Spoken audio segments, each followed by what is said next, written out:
A presença de Deus proporciona paz, aumentando as resistências humanas para os embates cotidianos. Sutil e poderosa ao mesmo tempo, é um dínamo gerador de energias que recarrega as baterias da alma, da mente e do corpo, mantendo-os em condições estáveis de equilíbrio e ação.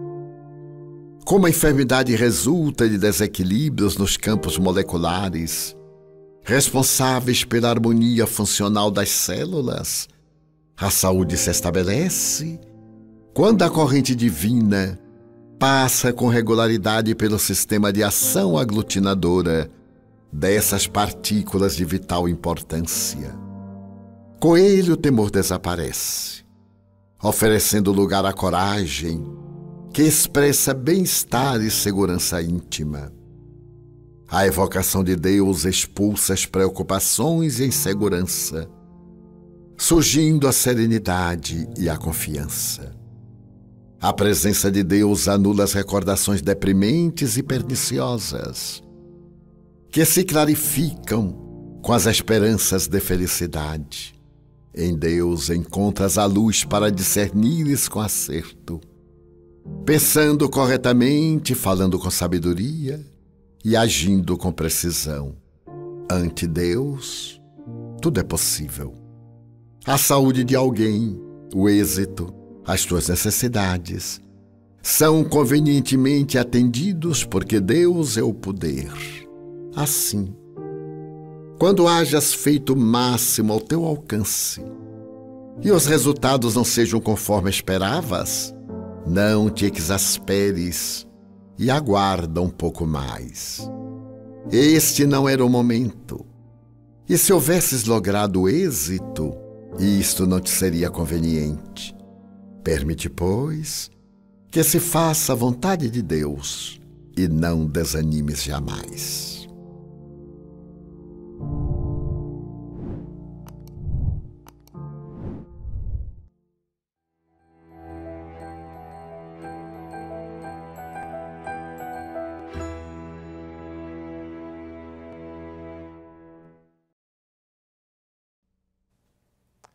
Boa noite, sejam bem-vindos a mais uma noite de estudos com Divaldo Franco em Conversando sobre o Espiritismo.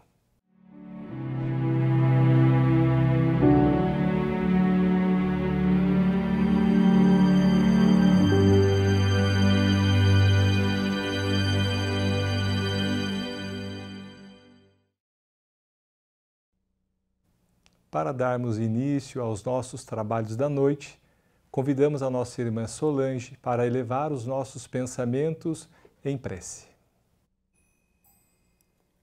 Senhor e Mestre Jesus, ó Divino Pastor, nesta noite, elevando os nossos pensamentos, buscamos o refrigério no Teu coração amoroso e bom, pedindo-te, Senhor, que nos ajudes a caminhar. Somos ainda incipientes, carentes, necessitando da força da fé para construir o mundo novo dentro de nós e, consequentemente, no nosso entorno. Dá-nos as tuas mãos, sustenta-nos, Senhor, principalmente neste momento tão grave, aonde os desafios são cada vez mais acentuados e os corações, aflitos e atormentados, não sabem muitas vezes te buscar como recurso maior para caminhar com segurança e paz. Por isto, Senhor, nesta noite, como de tantas outras, te suplicamos, abençoa todas as criaturas da terra, desafiadas por um vírus que os leva muitas vezes ao desequilíbrio e à perda da razão. Ajuda-nos a compreender os objetivos do Pai, para que não nos falte a compreensão e a lucidez para transpormos o momento difícil, tendo a certeza de que Tu nos aguardas, Senhor, com amor e com carinho. Por isso, confiantes na Tua ternura, nós Te agradecemos, nós Te louvamos, nós Te bendizemos. Vem ter conosco, Senhor, fica conosco, fica em nossos corações. Na noite de hoje, temos a imensa satisfação e alegria de estarmos recebendo nosso querido irmão Jorge Daher para os estudos da noite. E convido o irmão para a sua apresentação inicial. Boa noite, Jorge. Boa noite, Laudelino. Boa noite, Divaldo. Boa noite a todos. É uma alegria gigantesca estar com vocês. Desde o início, me emocionei muito pelo louvor a Deus e a Jesus. E a gente precisa muito disso, ter os nossos corações que reverenciem o nosso Mestre. Eu sou médico, sou natural da cidade de Anápolis, Goiás, de onde eu falo, e aqui estou para aprender um pouquinho a doutrina redentora, a doutrina dos Espíritos, que traz Jesus de volta ao coração dos homens. Uma alegria muito grande estar com vocês. Dr. Jorge, seja muito bem-vindo. Todos estamos para aprender em conjunto e na noite de hoje os nossos trabalhos serão divididos em duas etapas. Na primeira etapa ouviremos a preleção de Divaldo e depois na segunda etapa entraremos com as perguntas e respostas de Divaldo e o convidado da noite, o Dr. Jorge. Então, para iniciarmos, honrados, vamos ouvir Divaldo Franco. Senhoras, senhores, queridas irmãs, queridos irmãos espíritas, caras amigas e caros amigos que nos acompanham através da Web TV Mansão do Caminho, nossos votos de muita paz. Neste momento tão tumultuado para a sociedade terrestre, quando nos encontramos profundamente marcados pela pandemia que vem assolando desde há quase 2 anos e pela recente epidemia da gripe, as nossas reservas morais parece que diminuíram o seu poder de equilíbrio e de concentração. A nossa fé na divindade, ou em a natureza, dos valores éticos que constituem a cultura universal, também indicam uma decadência muito grande em nossos costumes, em nossa conduta.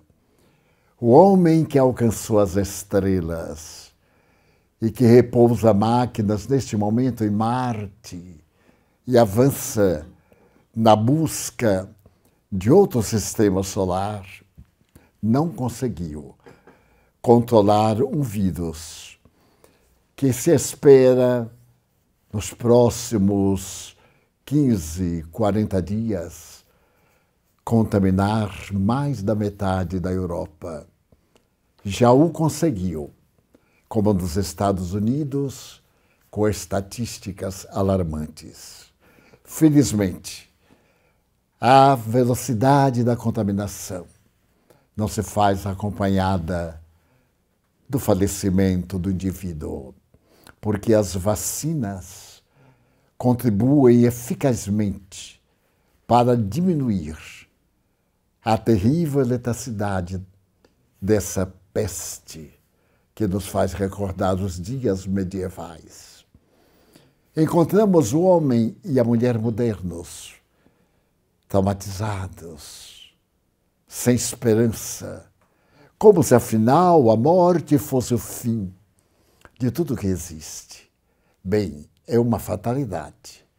Nasceu, morre. Mas este morrer faz-nos lembrar do fenômeno admirável da borboleta. Ela é o resultado de uma transformação biológica que se opera em determinados insetos, de onde ela nasce, voluptuosa para flutuar no ar. O espírito que somos, no momento em que a matéria se decompõe e abre espaço para o que denominamos desencarnação, também nos facilita entender o milagre da vida. A vida em si mesma não é para ser lamentada, nem ser colocada no estado de subjugação dos nossos valores de pensamento e de conduta. É para ser vivida com alegria e com entusiasmo, porque por mais vivamos ainda é para nós um mistério que esses neurônios cerebrais, essas células que se agitam em uma gotícula de água levemente salgada e levemente aquecida, se possam transformar em pensamentos, em imagens, em conquistas que tornado o planeta terrestre tão maravilhoso e abençoado. Neste momento parece que as bênçãos diminuem no ser humano, que não sabe aplicar o seu raciocínio dentro da equivalência da sua emotividade superior. E o pensamento desatrelado da emotividade que produz o amor gera transtornos e desequilíbrios. Estava me recordando ainda hoje, antes de aqui nos encontrarmos, de uma experiência de quase morte, acontecida com uma personalidade ilustre, um insigne mestre em neurocirurgia na soberana Universidade Americana, em que os indivíduos parecem alcançar o máximo da glória terrestre.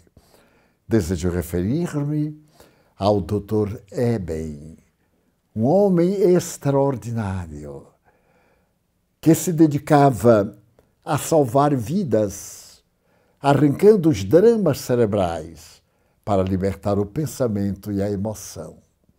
O Dr. Eben Alexander III era materialista. A sua cultura, a ancestralidade, as bases do conhecimento ainda se firmavam naquela separação que houve no século XVII. A religião para um lado, a ciência para o outro, cada qual no seu mistério. Mas o Dr. Eben, que era um homem que gozava de muita saúde, enfermou. Enfermou inesperadamente de uma doença quase não desejada, ou melhor, não desejada de forma nenhuma. Ele apareceu com uma degenerescência cerebral, uma terrível infecção, e fez a morte cerebral. Logo o desespero tomou conta da sua família e dos seus colegas, que não podiam conceber como se contaminara ele de meningite infecciosa. Tudo era um enigma na grandiosa universidade. E uma equipe especial foi reunida para salvar o eminente mestre, a maior autoridade, então, dos estudos cerebrais. A família foi convidada e na grande unidade de terapia intensiva ele se encontrava com morte cerebral.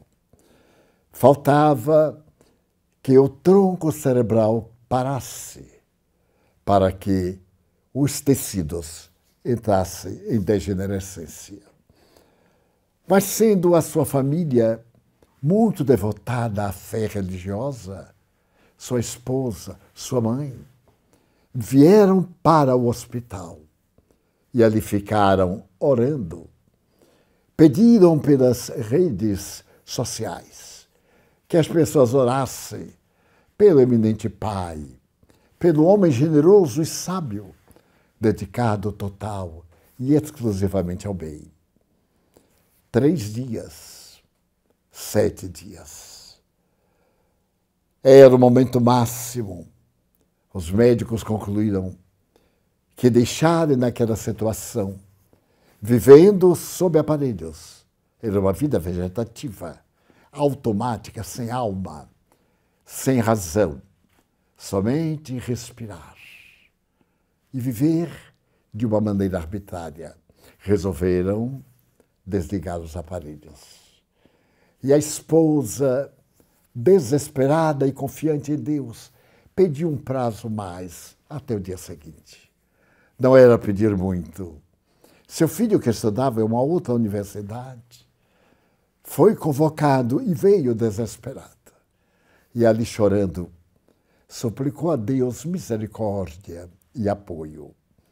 Aquela foi talvez a noite mais desesperadora, porque, embora ele estivesse em morte cerebral, havia uma esperança remotíssima de que se pudesse recuperar. E foi exatamente o que aconteceu. Ao amanhecer do 8º dia, ele abriu os olhos. Abriu os olhos e contemplou em derredor. Os médicos foram chamados de urgência e, naturalmente, tomaram as providências cabíveis a ele, profundamente debilitado. Transferido da UTI para uma semi-UTI, ele começou a recuperar as forças, a bendizer a oportunidade de estar vivo. Mas ele era portador de uma coisa muito mais importante. Em um dos momentos de lucidez, quando conversava e demonstrava que não estaria morto durante aquele período, porque ele ouviu todas as considerações que seus colegas apresentaram diante dele, quase cadavérico. Ele disse que estava lúcido, sentia-se de pé, fora do corpo. Mais do que isso, tinha estado no céu. Expressão religiosa que todos escutam em diferentes segmentos voltados para o bem. Mas que havia visto aqueles que o anteciparam na viagem de morte, inclusive o seu pai, inclusive alguém que tinha um crédito em relação ao seu pai. E lhe pedia que comunicasse ao genitor para pagar-lhe oportunamente. Claro que se supôs tratar-se de uma alucinação, de um surto esquizofrênico derivado dos dias que produziram, de alguma forma, uma degenerescência cerebral. Mas, à medida que ele se foi recuperando, a lucidez foi demonstrando que o céu existe. Que era o céu para ele? Uma região real, onde ele sentia a vida exuberante e a plenitude, onde ele convivera com todos. Ele fora buscar o filho na outra universidade. Ele dera a notícia ao filho, inspirara-o e trouxera-o para poder estar ali ao seu lado. Falou sobre os problemas do lar, enquanto sua mãe e sua genitora velavam com ternura por ele. A questão tornou-se revolucionária na universidade, que se caracteriza, por certo, por um processo de materialismo científico, uma observação da vida sem qualquer conotação de imortalidade. O reitor chamou-o e chegou mesmo a dizer mais. Você sabe que aqui nós, de maneira nenhuma, cultivamos ideias desse porte. E diz, por isso, a minha surpresa.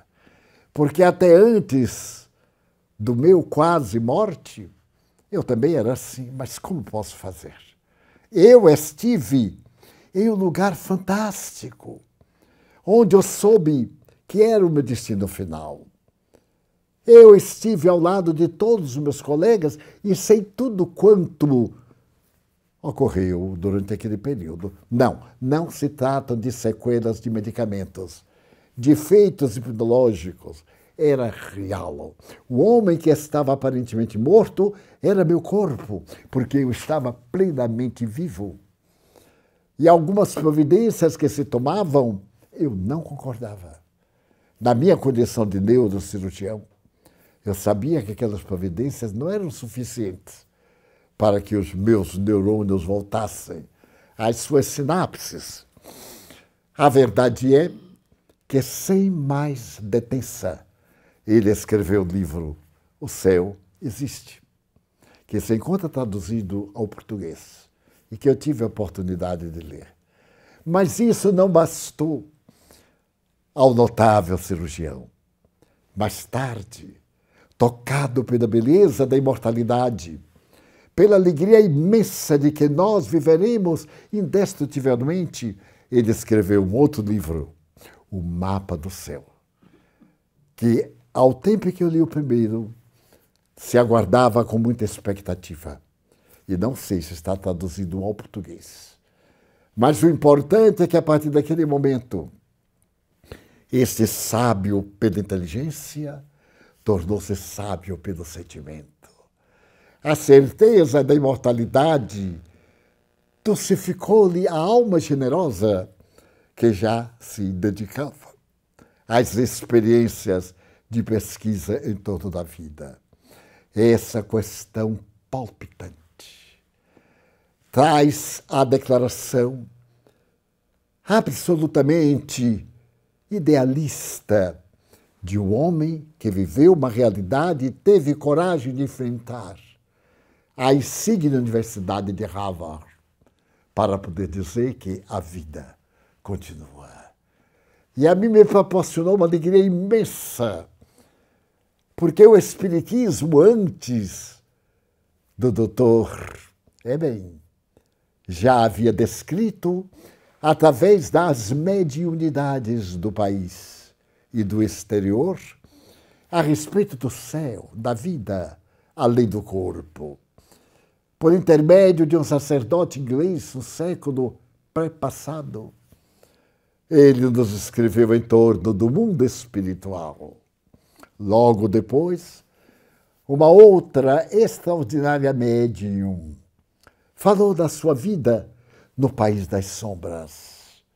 E o venerando Francisco Cândido Xavier, como a extraordinária Ivone do Amaral Pereira, confiaram-nos em obras magistrais a realidade do mundo transcendente, conforme detectara Allan Kardec e a apresentada em um contexto de 5 livros básicos, 2 livros complementares e uma revista mensal que ele publicou desde 1º de janeiro de 1857, ou melhor, 58, até 31 de março de 1869.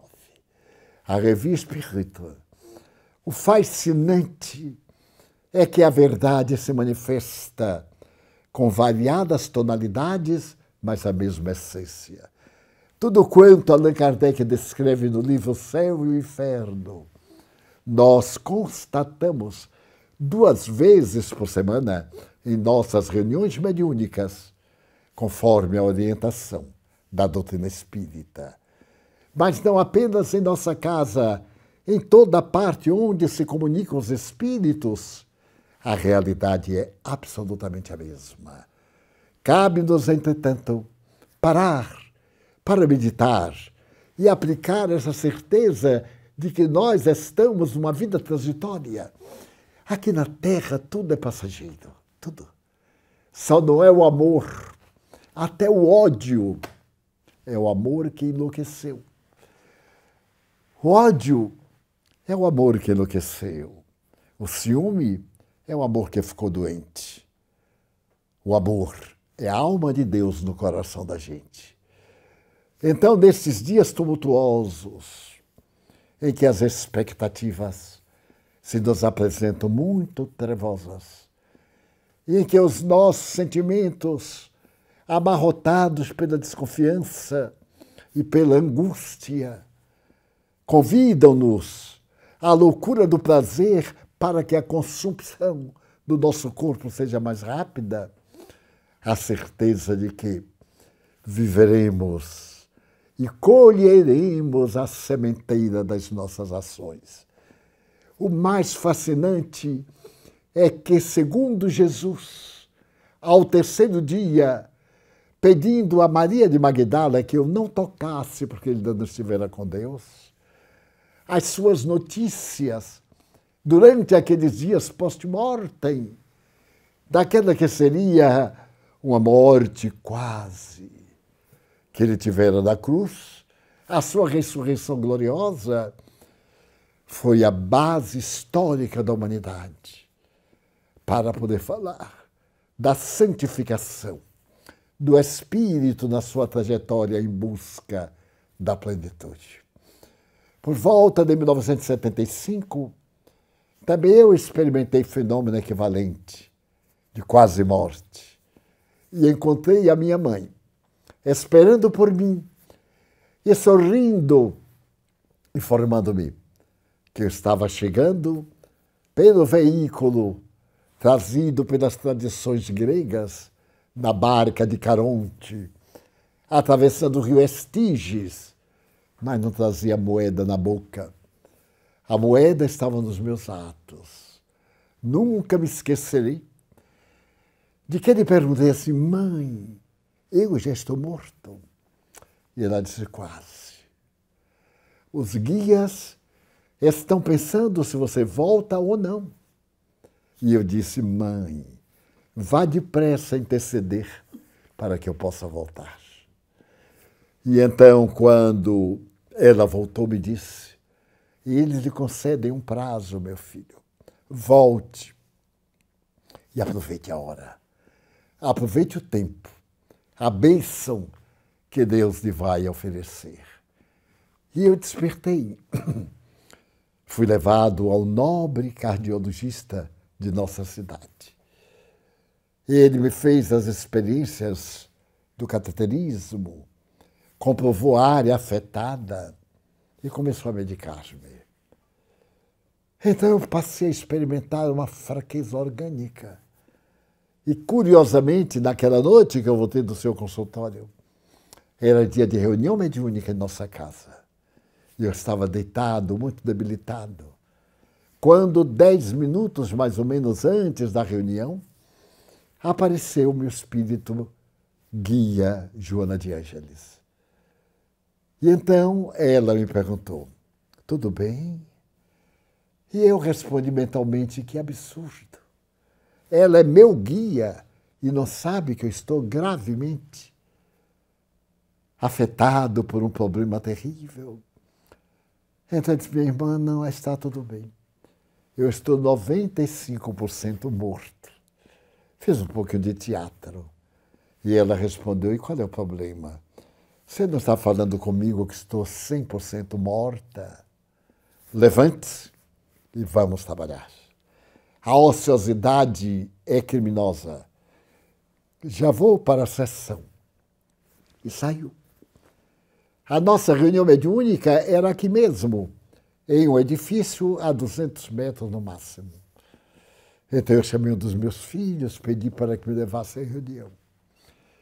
E a partir daquele momento, eu recuperei as minhas funções, ficando com uma angina pectoris, que me atormentou durante um longo tempo, até o momento em que a misericórdia de Deus, novamente, tocando-me, fez-me sarar. E aqui estou, neste momento, aos 94 anos de idade, sem nenhuma propriedade cardiológica detectada e com uma saúde muito abençoada para uma idade profética. Mas, acima de tudo, com a alegria de viver aqui e quando se romperem os liames.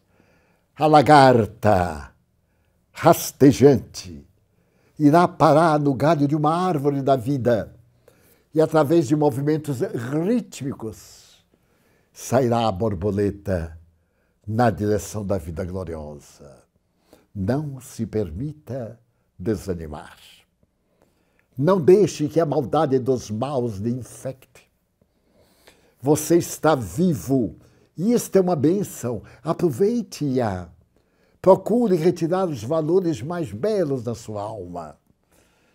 A sua alma é um jardim de bênçãos. Sei que tem alguns cardos, mas o espinho da rosa é para defendê-la da agressão dos que a destroem. Você já notou que, por exemplo, quando o animal destrói uma violeta, ela perfuma a pata que a desintegra? Continua viva no ar. Assim é a vida orgânica. Ame-se e ame a sua oportunidade. O que lhe falta, não faz falta. E o que é seu, virá. Mesmo sem que você espere, porque há uma lei, a lei cósmica da vida. E nela estão inscritos todos os códigos que organizam o universo. Agradecemos sua atenção e teremos o prazer, com o nosso querido amigo de Anápolis, em atender às suas perguntas. Agora a revista Presença Espírita está disponível no Espiritismo Play. Veja como é fácil acessar. Baixe o aplicativo Espiritismo Play ou acesse sua conta pelo site. Na categoria Revista Presença Espírita, escolha o ano da publicação, clique em Recursos e baixe a edição desejada. Pelo aplicativo é ainda mais fácil. Basta escolher o ano e você já vai direto para as edições. Baixe agora o aplicativo Espiritismo Play.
Após essas palavras consoladoras e tantos convites a profundas reflexões, passemos à segunda etapa dos trabalhos, aprofundando o tema com perguntas e respostas.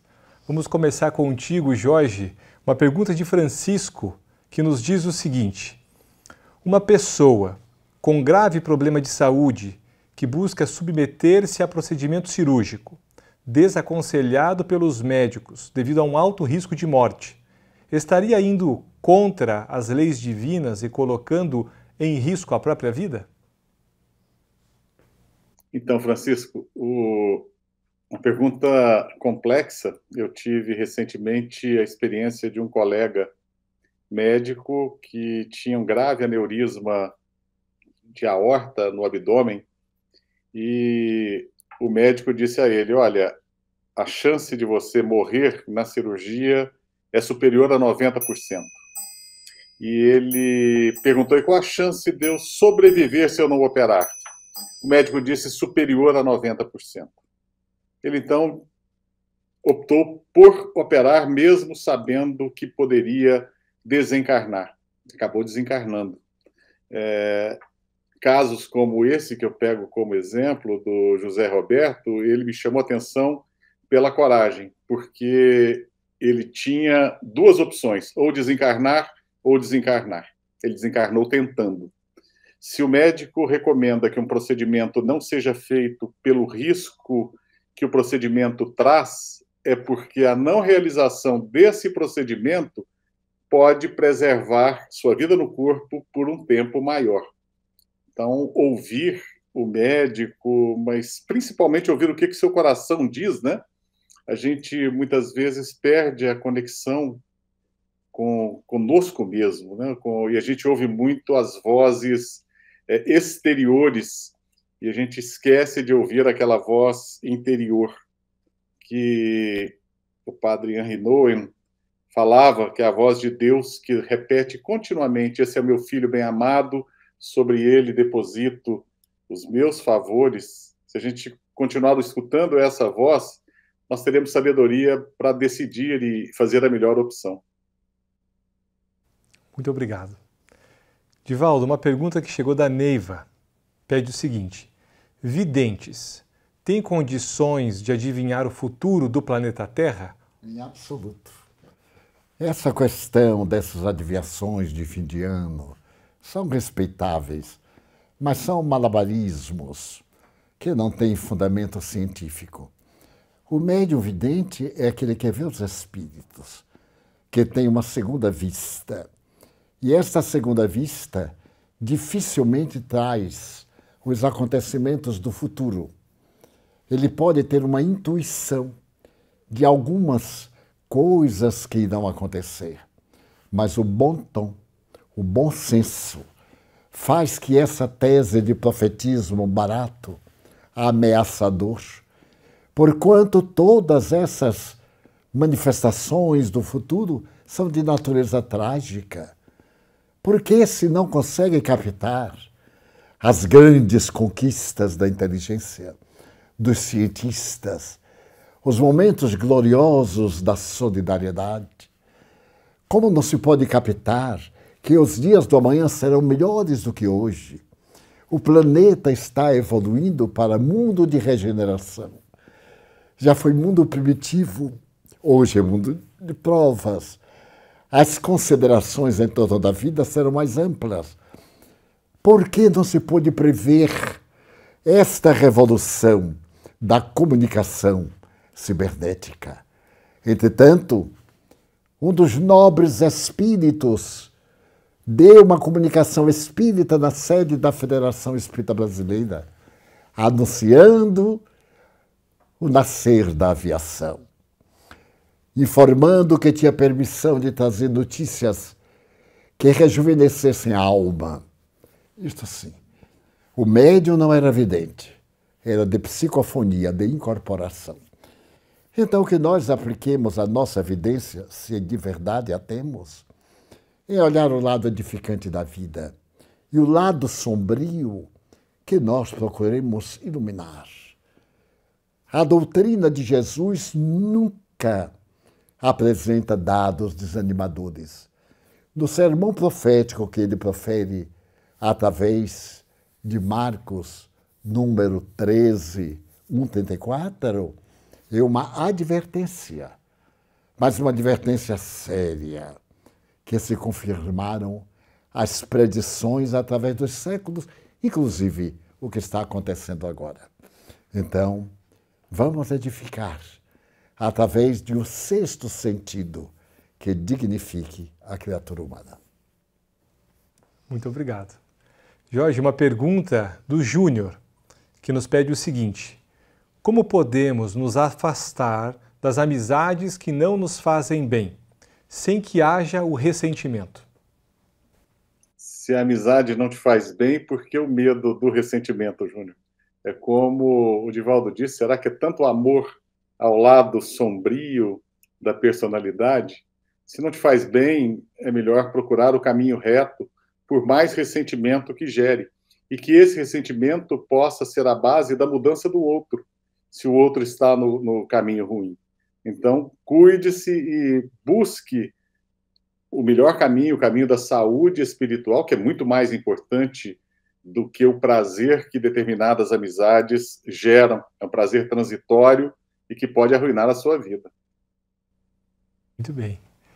Divaldo, a Patrícia nos indaga o seguinte: meu filho foi assassinado em setembro do ano passado.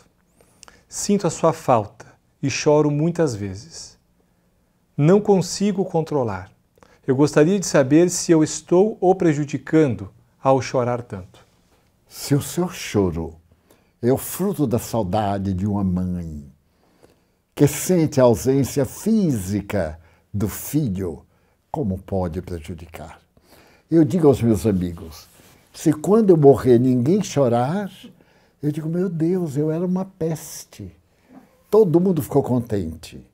O chorar, o sentir saudade, são expressões da nossa ternura, da nossa afetividade, da nossa emoção. O que não devemos fazer é reclamar, investir contra a divindade, procurar falar que é injusto, compreendendo que em cada segundo morrem 7.000 pessoas. Um dia há de ser uma pessoa da nossa família. Porque se morrerem todos menos a nossa família, já imaginou que desastre? Ficar num planeta inteiro, nós e a família. Então, chore. Sentiu saudade, emocione-se. E diga docemente, meu filho, Deus lhe concedeu uma morte tão cruel e tão libertadora. Porque a vítima sempre é amparada pelo amor de Deus. Estou com saudade, não repare. Mas eu vou fazer o bem em sua homenagem. Eu vou transformar as minhas lágrimas em pérolas de conforto àqueles que sofrem. Em sua homenagem, meu filho. E ele receberá não só o pensamento de alegria pelo bem que você lhe pode fazer, como ficará aliviado de saber que você não sofre mais. O desagradável da nossa dor é que o ser querido lamenta. Ele não tem culpa de ter ido e fica sofrendo ao ver-nos sofrer. Então evite, na medida do possível, quando vierem as lágrimas, lembre-se de que o seu amor de mãe pode repartir em homenagem a ele palavras de conforto a quem esteja sofrendo mais do que você. É assim, o bem suplanta o mal. O amor anula os nossos erros. Muito obrigado. Jorge, Maria de Fátima nos pede o seguinte: como melhorar a convivência com os filhos difíceis? Ou, pelo menos, minorar os conflitos segundo as premissas espíritas? As premissas espíritas, que são as premissas cristãs, nos manda honrar pai e mãe, mas também nos ensina a tratar os nossos filhos como filhos, né? A compreendê-los que são filhos do amor, filhos que é a nossa homenagem à vida. Nós perpetuamos a vida através de nossos filhos e a maior homenagem que podemos fazer a Deus, o Criador, é trazer os filhos e a partir daí começa o desafio, né? Porque criação de filhos é complicado. O que são filhos difíceis? São filhos adultos que se rebelam ou são adolescentes? A dificuldade está neles ou está em mim? A compreensão, a falta de compreensão está na parte deles ou na minha parte? Então, o que eu poderia dizer para essa mãe e todas as mães é que devemos buscar em oração a tranquilidade, um balanço de nossas ações com os nossos filhos. Efetivamente amamos da forma correta? O que é amar da forma correta? A gente vê hoje em dia, eu assusto quando eu vejo determinados jovens casais, né, que fazem tudo pelos filhos e os filhos não ouvem não. Se a gente não diz não, não limita, quem vai dar o não para eles é a vida, é a justiça, muitas vezes a frustrações piores.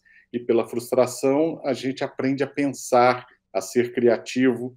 Então, se é mãe de filhos difíceis ainda na infância, aprenda a corrigi-los. Mas se eles já são adultos ou adolescentes, procure compreender onde está havendo falha de comunicação, onde está o erro, né? E não perca a esperança. Mantenha-se em fé, em oração, tente vivenciar o amor que você tem pelo filho, não da forma de doação de presentes ou uma forma de expressão material, mas da forma plena e sincera, demonstrando em espírito e verdade, se a gente pode assim dizer, que você está presente como mãe, como uma mãe que participa da vida deles, mesmo que eles não aceitem. E participar da vida deles não é dar palpite, mas é rogar em Cristo para que eles tenham sucesso, se forem adultos. Você abra o seu coração para quando eles precisarem, e se eles continuarem difíceis, você fez pelo menos a sua parte, né? A parte de mãe. Muito obrigado. Maria envia o seguinte questionamento. Divaldo, ouço muitos falando a respeito da sua mentora espiritual, mas nunca identifiquei o meu. Haveria alguma necessidade ou benefício em identificar ou sentir o nosso mentor? Identificar não tem nenhuma necessidade. O que importa não é o nome do Espírito, é a qualidade da proteção que nos dá. Porque o mais é uma curiosidade. No meu caso, essa entidade deu o nome. E eu pude, porque ela própria me contou suas experiências, fazer uma ligação emocional mais profunda. Mas durante muitos anos, ela se identificava apenas como um espírito amigo. E eu reclamei um dia. E ela me disse, não te parece muito bom ter um espírito amigo a um homem de um título nobre tornado espírito que não é teu amigo? E eu estava tão acostumado com o espírito amigo que quando eu descobri o nome, eu continuei chamando o espírito amigo. Então, não nos preocupemos. No momento próprio, e eles sabem. Eu lhe perguntei, mas por que a senhora demorou tanto para me dizer quem era?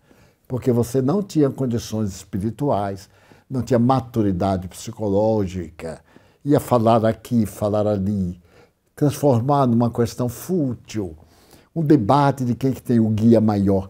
Nosso guia é Jesus. Todos nós somos trabalhadores da sua seara e damos assistência em nome do guia, que é Jesus. Muito obrigado. Jorge, a Luciana faz a seguinte questão.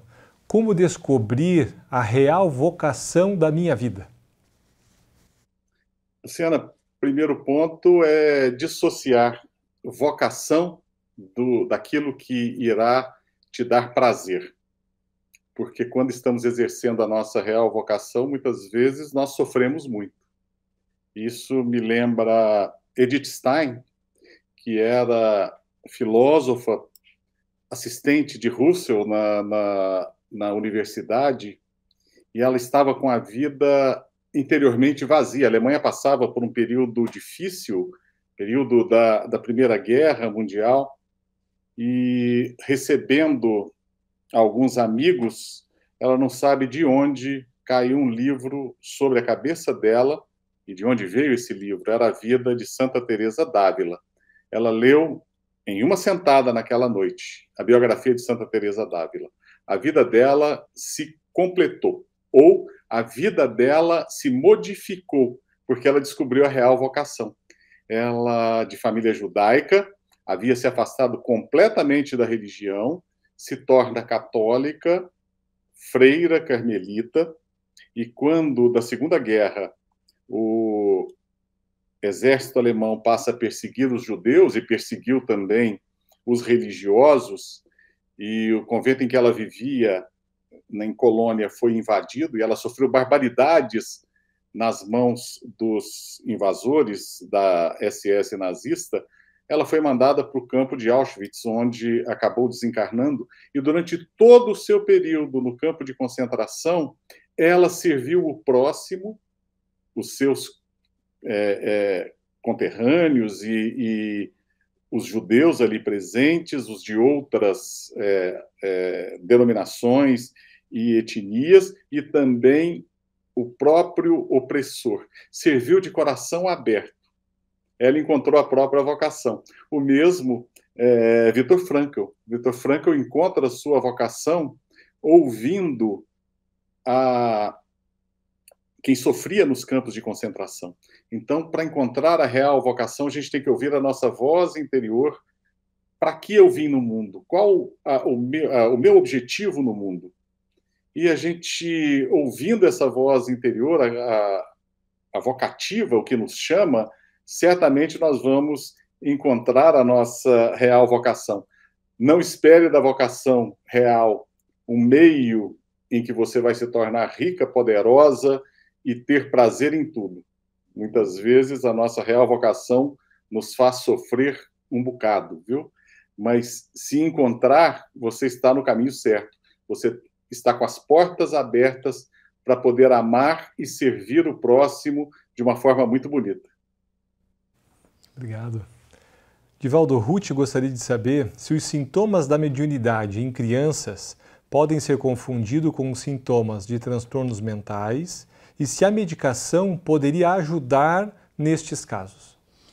Seja qual for a situação, se houver problema de natureza fisiológica, orgânica ou espiritual, a medicação, bem orientada, sempre é uma grande auxiliar. A sintomatologia da criança médium são os seus esgares, medos noturnos, quando não influenciado pela família, olha o boi, olha isso, olha a fera que vai pegar, não. São medos de pesadelos. E também, às vezes, o aparecimento súbito de um espírito. Crianças há que levam a noite inteira acordada chorando e dormem o dia todo. É um distúrbio de natureza espiritual, com um desequilíbrio psíquico. Mas como o espírito ainda não está totalmente encarnado, vale a pena conversar-se com ele através da criança. Pega a criança e diz, meu bem, eu lhe amo tanto, fique tranquila. Você veio para mim porque eu desejo muito embalar você nos meus braços. Não receie os acontecimentos, esteja em tranquilidade absoluta. Fale-lhe que o espírito ouve e introjeta essa audição, porque às vezes a gente está com medo da reencarnação. Espíritos inimigos atemorizam-no e ele apresenta certos distúrbios também orgânicos. Certas doenças de anamnese muito difícil são provocadas por espíritos. Esses espíritos intoxicam de fluidos negativos a criança e, naturalmente, ela, intoxicada, passa a ter distúrbios orgânicos. O que fazer? Ore, acaricie a parte superior da cabeça, aplique passes. Se não o souber fazer, procure um centro espírita respeitável,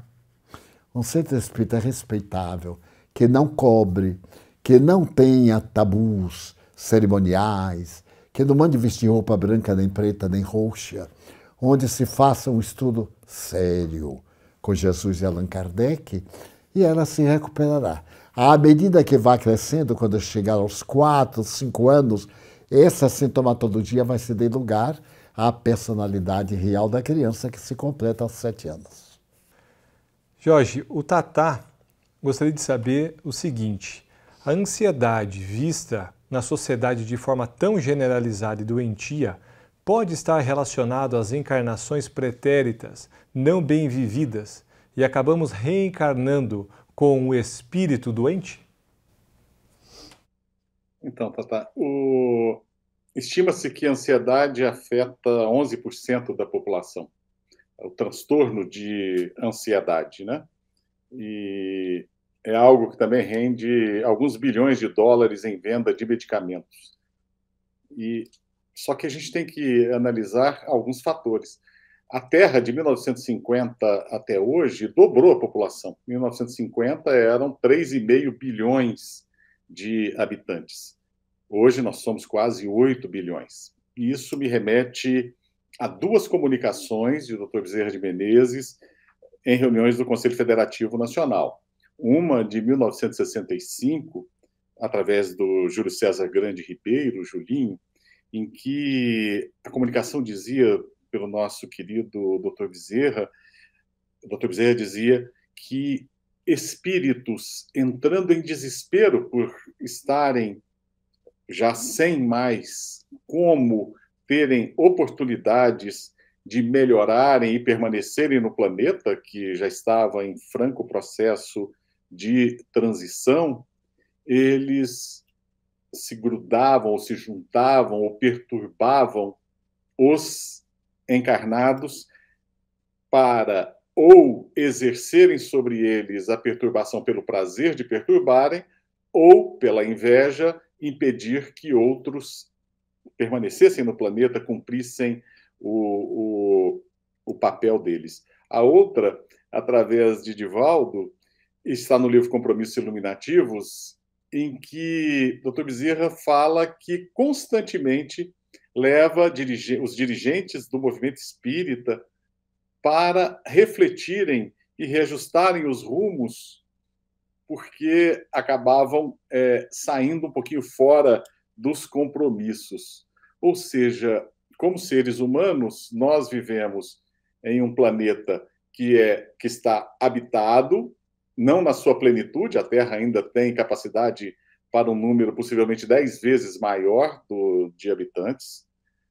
Porém, no mundo espiritual, nós estamos muito próximos da esfera psíquica desses desencarnados em desespero e trazemos nossa imperfeição de espíritos da terceira ordem, porque estamos num planeta de expiação e provas. Então, a ansiedade ela vai vir, não naturalmente porque o nosso espírito adoeceu, certamente porque o nosso espírito ainda não compreendeu o que é mergulhar na água profunda do corpo para poder ressurgir na luminosidade do espírito, né? Isso é o grande papel, né, da reencarnação. E a gente vai aprendendo mais e mais. Mas existem transtornos ansiosos, existe a ansiedade da cobrança, a ansiedade do materialismo, e o materialismo é o grande mal que nos afeta. A ansiedade que é gerada... E hoje saiu uma pesquisa agora, recente, de 2 meses atrás, mostrando que o número de famílias americanas que têm deixado de frequentar cultos religiosos tem aumentado em um número proporcional do número ao de pessoas que têm sofrido depressão, ansiedade, dependência química, ou seja, o afastamento de Jesus também é uma das causas de ansiedade no mundo. Muito bem. Divaldo, a Melissa faz o seguinte questionamento. Algo tem me chamado a atenção no meio espírita. São os chamados chips ou implantes mentais, espirituais. Creio ser muito fantasiosa essa ideia, mas gostaria de saber a opinião de vocês sobre o assunto. Isso realmente existe e o que é? Existe, mas é muito necessário ter cuidado com a mente em fantasia. Essas operações de implantações de chips em nosso cérebro acontecem mais a miúde do que parece. Elas respondem por fenômenos graves de obsessão, monoideia, fixação. Determinados estados emocionais têm as suas origens nesses implantes proporcionados pelos nossos adversários. Mas recordemos que os nossos guias também realizam o desimplante, realizam nossas curas. Se tivermos o hábito de orar diante de dormir, ao invés de assistir determinados filmes que vão levar a nossa mente àqueles lugares que nos agradaram durante a projeção cinematográfica, se nós orarmos, fizermos leituras consoladoras e viajarmos na barca de Gleire na direção da espiritualidade, eles não encontrarão campo vibratório para esses implantes, nem para a hipnose, nem para as obsessões. Então é recomendável, por exemplo, nos dias de reuniões, ao terminá-las, não procuremos encher nossa mente com as fantasias do mundo, as diversões. Deixemos a mente livre para continuarmos o trabalho mediúnico. E para esse tipo de obsessão, aliás, muito grave, nós recomendamos vigilância. Quando uma ideia estiver trabalhando a sua fixação dentro de nós, cuidado. É uma obsessão que está sendo implantada. Tanto pode ser através da hipnose, como pode ser através de uma aplicação dessa natureza, ou de qualquer uma outra técnica, porque os espíritos estão desencarnados, com muito mais conhecimento do que quando estavam bloqueados pela mente. Então, nossa atitude é deixar-nos conduzir pelas mãos generosas de Jesus. Pois o tempo passa tão rápido quando estamos mergulhados nos ensinamentos. Então pedimos a você, Jorge, que possa nos trazer as suas considerações finais. E desde já agradecemos a sua participação. Eu agradeço imensamente a oportunidade de estar aqui e confesso que durante muitos anos eu tentava entender o que significava a mensagem de Joana, em que ela orientava que deixássemos pegadas luminosas, a mensagem pegadas luminosas, para depois eu entender que somente quem vivencia essa experiência poderia deixar aquelas palavras como se fossem algo simples que saísse, a profundidade delas, de quem viveu e vive essa experiência e transmitida para alguém que vivencia cotidianamente, ainda no corpo, graças a Deus, essa experiência de deixar pegadas luminosas. Aí sim eu pude entender o que é o encontro com Jesus. E é uma alegria enorme estar aqui ao lado, mesmo que virtualmente, do Divaldo, de todos vocês, porque nós estamos próximos de Jesus, ou pelo menos de alguém que já fez esse encontro e consegue amar infinitamente, transmitir a mensagem de esperança, que nós também somos seres capazes de amar nessa imensidão. Uma alegria muito grande, agradeço a oportunidade. Jorge, amigos que nos honram com a sua presença, a nossa gratidão profunda por ter nos acompanhado em mais uma noite de estudos. Desejamos a todos uma boa noite e que tenhamos uma semana abençoada. Votos de gratidão.